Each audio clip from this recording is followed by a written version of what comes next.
Thank you, Madam Speaker, members. You know, it just sounds so reasonable. We're moving California forward. We're moving towards stability. Are you kidding me? We're talking about $5.9 billion in real cuts. We're not moving anyone forward. We're playing chicken with the future of California. We're putting California's educational infrastructure at risk. And all for what? This is a game of chicken where you want to swap our educational system for tax increases, tuition for tax increases. That's what you're really doing. And this is an abject disaster. This is an embarrassment. Even if the Munger tax increase passes, the cuts still go into effect. You didn't mention that.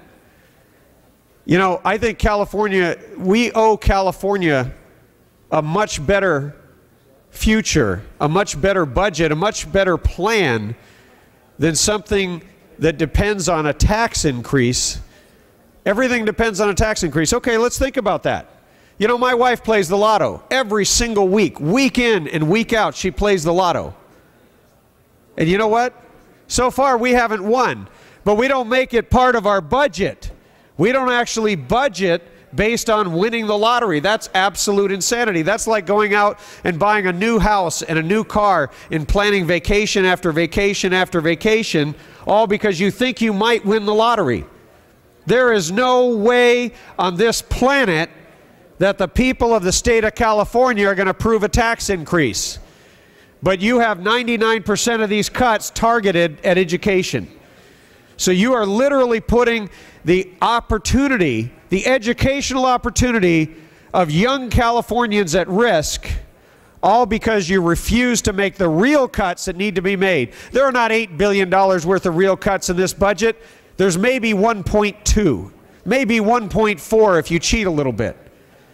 I think it's time that we sit down, get out our pencil and paper, make the real cuts, and get some regulatory relief going so that we can get businesses back here and grow the revenues and get that great engine of growth going. There is nothing in this budget that moves California toward any kind of economic prosperity or economic growth. As a matter of fact, I don't hear any talk about economic growth at all. All I hear about are tax, tax, tax, tax, tax. Well, I see that as an attack and an assault on every productive Californian, and I say that we vote no on this bill. Mr. Calderon. Please instruct my colleague to limit his debate to the issues that are in the bill that is before the House today. He can give speeches on the Capitol steps or anywhere else, but we're interested in his thoughts on the issues presented in this bill. Point well taken. Mr. Donnelly, you may continue.